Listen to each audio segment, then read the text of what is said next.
Assalamualaikum warahmatullahi wabarakatuh.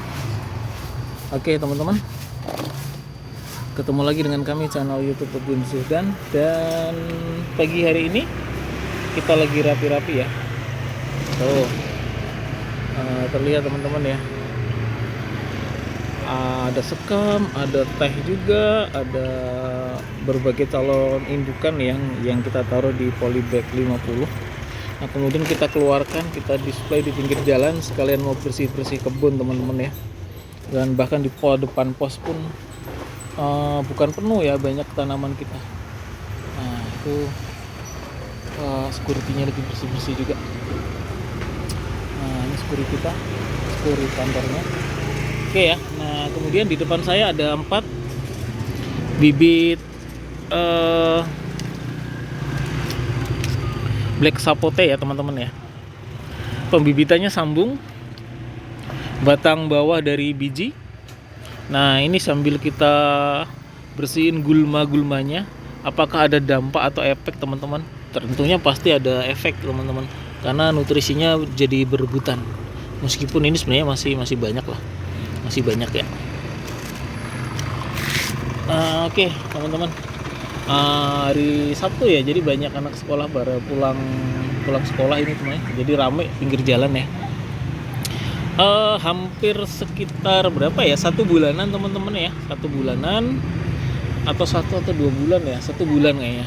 Kemudian kita pangkas, nah baru kemudian muncul tunas-tunas baru teman-teman ya. Nah, semuanya rata, tunas barunya bermunculan.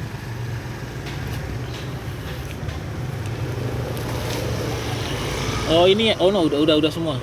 Berarti semuanya udah muncul tunas baru ya teman-teman ya. Dan rata-rata dari permukaan tanah ya sekitar setengah jengkal lah ya, sejengkal kurang ya, setengah jengkal ya. Jadi nanti dalam proses seperti ini biasanya teman-teman yang pertama kali diprioritaskan adalah sambungannya jangan sampai terkena air teman-teman, jangan sampai terkena air. Lalu kemudian setelah itu bagaimana agar sambungannya rapat itu bisa diikat dilihat dari ikatan teman-teman, dilihat dari ikatan.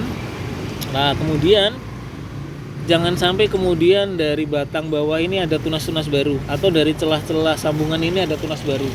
Nah, itu agak berbahaya nanti buat tanaman ya. Maksudnya berbahaya itu dalam arti nanti justru yang akan berkembang adalah yang dari biji. Jadi sebisa mungkin area-area selling ini atau batang bawah ini yang dari biji itu jangan sampai ada tunas-tunas baru. Nah, nanti misalkan ini kan polybag 30 ya, nanti kita ganti polybag yang lebih besar, 40 lah ideal itu, atau 50 maksimal. Nanti kita di atas lagi teman-teman. Jadi dari batang bawah itu paling enggak cuman sedikit saja. Jadi kita tenggelamin sampai sini teman-teman. Jadi paling tidak terlalu tinggi. Yang jelas jangan sampai ini di bawah, di dalam ya. Jadi usahakan batang bawah yang dari biji itu tetap kelihatan dari permukaan tanah gitu ya. Oke, nah kemudian tadi ini usianya udah 1 bulan dari setelah saya pangkas dan sambung, dan sudah muncul ya tunas-tunas barunya, dan dengan pembibitan sama dengan batang yang kira-kira mirip, pertumbuhannya juga kadang suka berbeda ya, entah faktor apa, media tanam, faktor sambungan, atau faktor entres. Nah, itu bisa berpengaruh teman-teman. Jadi kemudian meskipun pembibitannya sama, bareng, belum tentu juga berbuahnya bareng atau berbunganya bareng. Nah, ini aja yang maksimal paling bagus ini tunas barunya. Itu tergantung faktor entres sih, tapi tidak jauh beda lah, asalkan dari satu pohon yang sama ya. Paling beda-beda dikit. Cuma biasanya yang jadi acuan itu kok nggak bareng gitu, padahal ya nggak bisa seperti itu cara mendudukkannya ya teman-teman ya. Nah, oke, kemudian kita pakai polybag 30 teman-teman ya. Polybag 30, cuma memang kemarin itu kohenya terlalu banyak saya. Jadi sebisa mungkin memang kohe itu dihindari terlalu banyak di awal-awal karena memang panas. Dan kemarin nggak apa-apa lah, it's okay. Fasenya musim hujan, jadi membantu proses pertumbuhan lah. Ini belum kita akan pindah ya teman-teman. Barangkali nanti kalau udah ada besar, baru nanti kita pindah ke polybag yang lebih besar. Nah, lebih dari itu terkadang dari 4 ini suka ada yang tumbuhnya lebih cepat gitu. Suka ada yang tumbuhnya lebih cepat. Maksudnya tiba-tiba bongsor gitu. Ada juga teman-teman. Nah, nanti dari itu bisa kita pindahkan ke polybag yang lebih besar. Nah, saat ini mungkin ya kita pukul rata aja, harganya sama misalkan.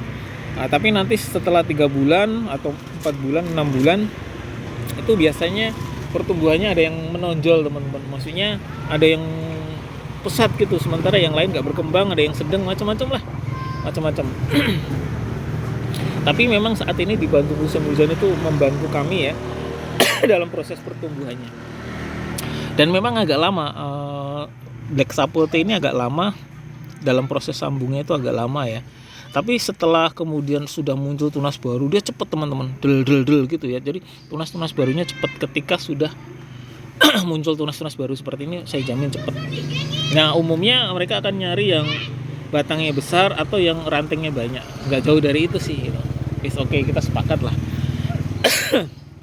Nah, oke, jadi ini kita jemur kayak burung aja ya teman-teman ya, kita jemur ya agar mendapatkan sinar matahari yang maksimal ya. Nah, seperti itu teman-teman. Oke, jemur apa namanya, jemur bibit Black Sapote ya. Oke, selamat menanam, menghijaukan lingkungan sekitar, menambah oksigen. Terima kasih.